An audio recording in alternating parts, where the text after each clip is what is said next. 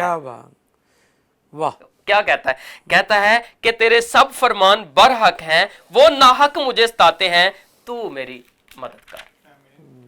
پھر لکھا ہے انہوں نے مجھے زمین پر سے فنا کر ہی ڈالا تھا، یعنی اپنی دشمنی سے، اپنے واروں سے، اور جس طرح وہ مجھے دیکھتے ہیں. وہ کہتا ہے کہ زمین پر سے فنا کر ہی ڈالا تھا، لیکن میں نے تیرے قوانین کو ترک نہ کیا. ہر ایک بات کے کمپیریزن وہ کدھر جا رہا ہے؟ خدا کے کلام کی طرف جا رہا ہے. خاص بات لکھا ہے تو مجھے اپنی شفقت کے مطابق زندہ کر. دشمن کیا چاہتا ہے؟ کہ میں اسے فنا کر دوں، مار دوں، ہلاک کر دوں. تو وہ کہتا ہے کہ جب کلام آئے گا تو وہ کیا لے کر آئے گا؟ زندگی لے کر آئے گا، وہ مجھے زندہ کرے گا. پھر لکھا ہے تو میں تیرے منہ کی شہادت کو مانوں گا. اگلی آیت خاص یہاں پر عبرانی کا جو حرف ہے وہ لامد ہے. اس کا جو مطلب ہے اس حروف تہجی کا وہ ہے اختیار. اور یہ آیت جب شروع ہوتی ہے 89 کہتا ہے اے خداوند تیرا کلام آسمان پر اب تک قائم ہے. اے خداوند تیرا کلام اب تک قائم ہے. وہ جان چکا ہے کہ زمین پر جتنی چیزیں ہیں وہ قائم رہنے والی نہیں ہیں، لیکن قائم کیا رہے گا؟ خداوند کا کلام. اگر یہ کلام میری پناہ گاہ بن گیا تو میں بھی ابدی ہو جاؤں گا. اگر یہ کلام میری پناہ گاہ بن گیا تو یہ دشمن مجھے نقصان نہیں پہنچا پائے گا. اس لیے وہ کہتا ہے کہ اے خداوند تیرا کلام آسمان پر اب تک قائم ہے. پھر کہتا ہے تیری وفاداری پشت در پشت ہے. چونکہ یہ کلام ابدی ہے اس لیے یہ پشتوں کے اندر چلا جائے گا.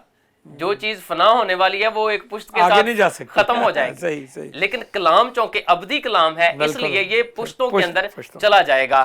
وہ اس پر فخر کرتا ہے کہ تیری وفاداری پشت در پشت ہے، تو نے زمین کو قیام بخشا اور وہ قائم ہے. وہ آج تیرے احکام کے مطابق قائم ہے کیونکہ یہ سب چیزیں تیری خدمت گزار ہیں. یہ چیزیں ابدی نہیں ہیں، یہ کیا ہیں؟ یہ خدمت گزار ہے. تو نے انہیں قائم کیا ہے لیکن ایک وقت میں تو انہیں فنا بھی کر دے گا. یہ تیری خدمت گزاری کے لیے اب کام کر رہی ہیں. یہ ساری چیزیں جو زمین آسمان جو کچھ ان میں ہے یہ ساری چیزیں تیری خدمت کے لیے ہیں. رائٹ. اور پھر لکھا ہے اگر تیری شریعت میری خوشنودی نہ ہوتی تو میں اپنی مصیبت میں ہلاک ہو جاتا. پھر کلام کی طرف جا رہا ہے، کہتا کہ اگر کلام میں میری خوشنودی نہ ہوتی، اگر کلام میں میری خوشی نہ ہوتی تو میں ہلاک ہو جاتا. تو کئی دفعہ ایماندار ایسی مشکلات میں گھرے رہتے ہیں، خادمین بھی گھرے رہتے ہیں، وہ تو زیادہ گھرے رہتے ہیں، خادموں کو تو زیادہ چیلنج ہوتے ہیں، مقابلہ جو ہے نا. جی تو میں سمجھتا ہوں کہ اگر کسی چیز نے ان کو آج تک سنبھال رکھا ہے، قائم رکھا ہے تو وہ خداوند کا کلام ہی ہے. جس طرح سے زبور نویس حوصلہ پاتا ہے خداوند کا کلام پڑھ کر، تو کئی ایک گواہیاں یعنی میری زندگی میں موجود ہیں کہ اس کلام نے مجھے تسلی دی. ایک دفعہ میں بائبل کالج میں تھا تو ایسا ہوا کہ بالکل پیسے ختم ہو گئے. تو اسٹوڈنٹس کے پاس اکثر ہی ہو جاتے ہیں، جی بالکل لائف ہی ایسی ہوتی ہے. تو بالکل ختم ہو گئے تو کسی طرف سے آنے کی امید بھی نہ رہی. میں بازار سے واپس آ رہا تھا تو جب گیٹ میں نے ان کیا تو خداوند نے میرے ساتھ کلام کرنا شروع کیا. تو ایک آیت خداوند نے میرے ذہن میں ڈالی رومیو 8ویں باب کی کہ جس نے اپنے بیٹے ہی کو ہم سے دریغ نہ کیا وہ باقی چیزیں کیوں کرنا بخشے گا. سو جب کبھی آپ بڑی مشکل میں ہوتے ہیں خداوند کلام کے وسیلے سے تسلی دیتا ہے.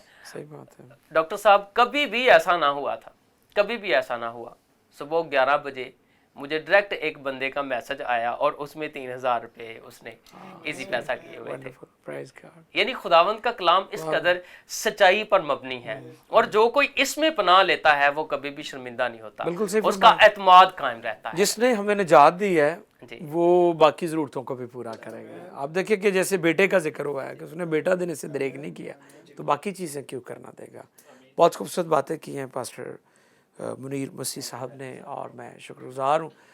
عزیزو ہم دیکھتے ہیں بہت سارے خدام جو اپنی ضرورتوں کے لیے کئی دفعہ کلیسیا کے سامنے میں ان کو اپیل کرتے ہوئے دیکھتا ہوں تو میں ان کو یہ ٹیچ کرتا ہوں کہ پلپٹ وہ جگہ ہے جہاں سے لوگ کچھ حاصل کرنے کے لیے آتے ہیں، اس میں وہ فیل کرتے ہیں کہ ہماری اصلاح کی جائے، درستگی کی جائے، ہمیں سکھایا جائے، ہماری رہنمائی کی جائے.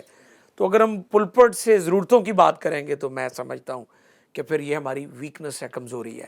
ہمیں اسٹریٹ یہ نہیں اپنا جو خدا نے ہمیں ورڈ دیا، کلام دیا، وہ سنانا چاہیے. تو باقی چیزیں پھر. اور ایک خادم نے بڑی اچھی بات کی، اس نے کہا کہ آج خادم کیوں مانگ رہے ہیں. بھائی نے جو کہ اپنی گواہی شیئر کی، اس لیے میں چاہ رہا ہوں کہ یہ بات ضرور بتائی جائے. آج جتنا مانگنے والا منادی کرنے والا ہے نا، شاید جو سننے والے اتنے مانگنے والے وہ نہیں ہیں. اس کی بڑی وجہ یہ ہے بھائی صاحب کہ جو سنانے والے ہیں وہ سننے والی جو بھیڑیں ہیں ان کی روحانی ضرورتوں کو پورا نہیں کر رہے. اگر وہ بھیڑوں کی ضرورتوں کو پورا کریں نا تو میرا خیال ہے چرواہے کی جو ضرورتیں ہیں نا جسمانی، اس کا پھر وہ اسے فکر کرنے کی ضرورت نہیں. اس لیے آج ہماری جو لیڈرشپ ہے ان کے لیے لازم ہے کہ وہ صرف منادی کریں، صرف کلام کی بات کریں. اور بڑا ضروری ہے، کئی دفعہ ہم پلپٹ پر سے لوگوں کی برائیاں، عیب جوئیاں، بہت کچھ پریچ کرتے ہیں. ہمیں اس سے اجتناب کرنا چاہیے، ہمیں صرف ورڈ پریچ کرنا چاہیے. اور جو ورڈ ہے، خدا کا کلام ہے، یہ ہماری ہر ایک ضرورت کو پورا کرتا ہے اور بر وقت مہیا کرتا ہے. تو خدا ہم کی شکر گزاری کرتے ہیں. ڈاکٹر صاحب جی ضرور ضرور، بات میں کرنا چاہتا ہوں. کریں. آپ نے کی یس. خدا کے خادم پاسٹر برناباس یونس، وہ میرے استاد ہیں. جب وہ اسلام آباد شفٹ ہوئے، مبشر اقبال صاحب اس وقت وہ پاسبانی خدمت وہاں پر کر رہے تھے. تو وہ مجھے بتاتے ہیں، کہتے ہیں کہ جب ان کے ساتھ بات چیت چل رہی تھی تو وہ کہتے ہیں کہ میں نے اپنی کلیسیا کو سنڈے والے دن کلام سے میں نے رجا دیتا. واہ واہ واہ. تو کہتا ہے کہ تو نے صرف ایک کام کرنا ہے، ان کو کلام سے رجا دینا ہے، تو باقی تو اپنی ضرورتوں کے بارے میں بے فکر ہو جائے. بے فکر ہو جائے. بالکل صحیح، زبردست، اعلیٰ. بہت شکریہ جناب پاسٹر منیر صاحب، آپ کی پرسنل جو ٹیسٹیمنی وہ بھی پاورفل ہے. اور ہمیں اس طریقے سے دوسروں تک جو ہے اپنی گواہی جو ہے وہ لے کر جانا چاہیے، شیئر کرنی چاہیے تاکہ دوسرے بھی برکت کو حاصل کریں. عزیزو، ہمارے ساتھ خدا کے خادم پاسٹر کاشف اسلم صاحب بھی ہیں. ہمارے پاس وقت تو تھوڑا ہے لیکن ہم ان سے بھی مزید اس حوالے سے جانیں گے کہ خدا نے ان کے دل میں، ان کے ہارٹ میں کیا وہ رکھا ہے جو آج کے موضوع پر ہے. جی برادر. جی بہت شکریہ پاسٹر صاحب. خدا ان کے کلام میں جب ہم قائم رہتے ہیں، لکھا ہے گھاس تو سوکھ جاتی ہے لیکن خداوند کا کلام ابد تک قائم ہے.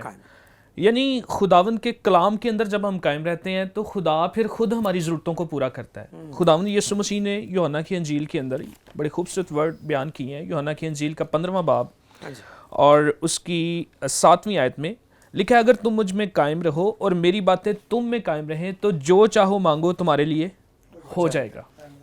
خداوند یسوع مسیح نے اپنا کلام، یعنی جو یسوع کے منہ سے ورڈ نکلے ہیں، اس کلام کے اندر قائم رہنے سے خدا ہماری ضرورتوں کو پورا کرتا ہے. یعنی ہمیں خداوند کا جو کلام ملا ہے، ہمیں اس کلام کے اندر قائم رہنا ہے، اس کلام کو اپنی زندگی کے اندر لینا ہے، اس کلام کی لمٹ کو کراس نہیں کرنا. ہم کئی دفعہ اپنی ضرورتوں کو دیکھ کر خداوند کے کلام کو پیچھے کر دیتے ہیں اور اپنی ضرورت کو پورا کرنے کے لیے ہم جو ہیں وہ ایسی چیزوں کو بھی اپنی زندگی میں لے لیتے ہیں جو اس کے کلام کے اپوزٹ ہوتی ہے. اس کا مطلب ہے مسیح میں قائم رہنا، اس کے کلام میں قائم رہنا تو یہ ہے کہ ہم اس کے کلام سے نہ دائیں مڑے نہ بائیں، بلکہ اس جگہ پہ ہم اسٹیٹ رہیں. مینز ہم اس کے کلام کے اندر قائم رہے ہیں. یسوع مسیح کا یہی ورڈ ہے کہ اگر تم مجھ میں قائم رہو اور میری باتیں تم میں قائم رہیں تو جو چاہو مانگو. اس کے آگے یہ نہیں لکھا کیا مانگنا ہے، اس کے آگے جو چاہو مانگو. اس کا مطلب ہے کہ ہم خدا سے اس کے کلام کے اندر قائم رہ کر مانگ سکتے ہیں. خدا ہماری ضرورتوں کو پورا کر سکتا ہے. اور ایک اور حوالہ میں پڑھنا چاہتا ہوں بھائی صاحب. جی ضرور. یعقوب کے عام خط میں سے اس کا 1 باب ہے اور اس کی 10ویں آیت ہے. لکھا ہے، اور دولت مند اپنی ادنا حالت پر اس لیے کہ گھاس کے پھول کی مانند جاتا رہے گا. اور اگلی آیت ہے، کیونکہ سورج نکلتے ہی سخت دھوپ پڑتی اور گھاس کو سکھا دیتی ہے اور اس کا پھول گر جاتا ہے اور اس کی خوبصورتی جاتی رہتی ہے، اسی طرح دولت مند بھی اپنی راہ پر چلتے چلتے خاک میں مل جائے گا. اب یہ ان دولت مندوں کی بات ہو رہی ہے کہ جو اپنی دولت پر ٹرسٹ کرتے ہیں, خداوند کا کلام کی طرف ان کا دھیان نہیں جاتا. وہ کیا کرتے ہیں, مشکلوں اور مصیبتوں میں انہیں یہ پتا ہوتا ہے ہماری جیب میں پیسہ ہے اور ہمارے پیسے نے چلنا ہے, ہمیں کلام پر ٹرسٹ کرنے کی ضرورت نہیں ہے. اور میں نے دیکھا ہے کہ جب تک بندے کی جیب میں پیسہ ہوتا ہے نا, اس کا دھیان خدا کی طرف نہیں جاتا. یہ پاکٹ جب خالی ہے نا تو خداوند کے کلام کی طرف دھیان جاتا ہے. اب جو غریب بندہ ہے, اس نے اگر بیچارے نے سوٹ بھی لینا نا تو اس نے کہنا خداوند میرے سوٹ کے لیے انتظام کر. اس کا دھیان خداوند کی باتوں کی طرف جانا ہے, خدا پر ٹرسٹ کرتا ہے. لیکن دولت مند کی یہ مثال ہے کہ وہ سورج نکلتے ہی سخت دھوپ اس پر پڑتی ہے اور گھاس کو سکھا دیتی ہے اور اس کا پھول گر جاتا ہے, اس کی خوبصورتی جاتی رہتی ہے. یہ دولت مند کی بات ہے کہ یہ وہ دولت مند ہے. سارے دولت مند ایسے نہیں ہیں, کہ ایسے بھی ہیں جو خداوند پر ٹرسٹ کرتے ہیں, اس کے کلام پر بھروسہ کرتے ہیں, وہ خداوند کی بلیسنگز کے اندر قائم ہے. خدا ان کو اپنی برکتوں سے خدا نے معمور کیا ہوا. لیکن یہ ان دولت مندوں کی بات ہو رہی ہے جو خداوند پر دولت ہوتے ہوئے ٹرسٹ نہیں کرتے, صحیح, خداوند پر اپنی ضرورتوں کے لیے انحصار نہیں کرتے. ان کا انحصار ہوتا ہے جی ہمارے لنکس ہیں, ہمارے رابطے ہیں, ہمارے ریفرنس ہیں, ہمارے تعلقات جو ہیں ان سے ہمارا کام ہو جائے. خداوند پہ ٹرسٹ نہیں کرتے. لیکن بائبل ان کے بارے میں بتا رہی ہے کہ جو گھاس کا پھول جیسے گر جاتا ہے, اسی طرح دولت مند کی جو دولت ہے وہ جاتی رہے گی, کیونکہ اس کا جو ٹرسٹ ہے وہ خدا پر نہیں ہے, بلکہ اس کا ٹرسٹ جو ہے وہ اپنی دولت پر, پیسے پر ہے. بہت شکریہ جناب, تھینک یو سو مچ. میں بہت شکر گزار ہوں, آپ نے بہت خوبصورت باتیں کی. عزیزو, میں امید کرتا ہوں کہ آج کا جو موضوع ہے, جس میں بہت ساری باتیں میں سمجھتا ہوں کہ آپ کے لیے نئی بھی ہوں گی اور آپ نے سیکھی ہیں, اور مقدس کلام میں لکھا ہے کلام کو صرف سننے والے نہ بنو بلکہ اس پر عمل کرنے والے بنو, اور جو اس پر عمل کرتے ہیں وہ ان کی بنیاد جو ہے وہ اسٹرانگ ہے, سالڈ ہے اور چٹان پر ہے, اور وہ قائم رہتے ہیں, اور ہر طرح کے حالات میں بھی وہ قائم رہتے ہیں. جس طرح بھائی نے بہت خوبصورت آیت کوٹ کی ہے کہ خداوند یسوع نے کہا کہ اگر میری باتیں تم میں قائم رہیں تو جو کچھ تم مجھ سے چاہو گے, مانگو گے, وہ تم کو مل جائے گا. تو یقیناً خدا چاہتا ہے کہ ہم اس کے کلام پر بھروسہ کریں, توکل کریں, کیونکہ اس کا کلام قدرت والا ہے. بائبل مقدس خدا کا الہام ہے, خدا کا سانس ہے, اور یہ 1 2 4 10 سال 20 سال 1000 سال کے لیے بلکہ ابد تک قائم ہے. زمین پر بائبل مقدس کو لوگوں نے جلایا, بائبل کو مٹانے کی کوشش کی, بائبل پر بہت ساری بائبل کے خلاف کتابیں لکھی گئیں, لیکن بائبل مقدس آسمان پر قائم ہے. اب زمین پر اسے ختم کر سکتے ہیں, اسے آسمان پر نہیں ختم کر سکتے. تو میرے عزیزو, بائبل مقدس خدا کا الہام ہے, اور امید کرتا ہوں کہ آج کے پروگرام کے وسیلہ سے آپ سبوں نے بہت کچھ سیکھا ہوگا, برکت حاصل کی ہے. اس کو دوسروں کے ساتھ بھی شیئر کریں. اور میں آخر میں اپنے معزز مہمانوں کے لیے خدا کی شکر گزاری کرتا ہوں. بہت شکریہ جناب پاسٹر خالد پرویز, آپ تشریف لائے ہمارے پروگرام میں, آپ نے بہت خوبصورت گفتگو کی. اور اسی طرح پیارے بھائی پاسٹر منیر مسیح صاحب, میں آپ کا بھی ممنون ہوں. آپ کا شکریہ. You are welcome. بہت شکریہ جناب پاسٹر کاشف اسلم گل صاحب, ویلکم. تھینک یو سو مچ.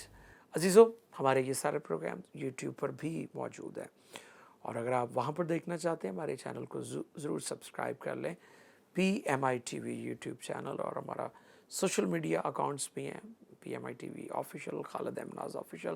آپ وہاں بھی ہمیں فالو کر سکتے ہیں, میسیجز کر سکتے ہیں, اپنی دعائیہ درخواستیں بھیج سکتے ہیں. ہمارے ای میلز بھی موجود ہیں اسکرین پر, اور کانٹیکٹ نمبر بھی. تو یو کین ریچ اس, اور آپ پروگرامز کو, PMI ٹیلیویژن کو دعا میں یاد رکھا کریں, تاکہ خداوند اسی طرح اپنا جلال ظاہر کرتا رہے, اور خداوند کی بادشاہی پوری دنیا میں پھیلتی جائے. God bless you all. Keep watching PMI.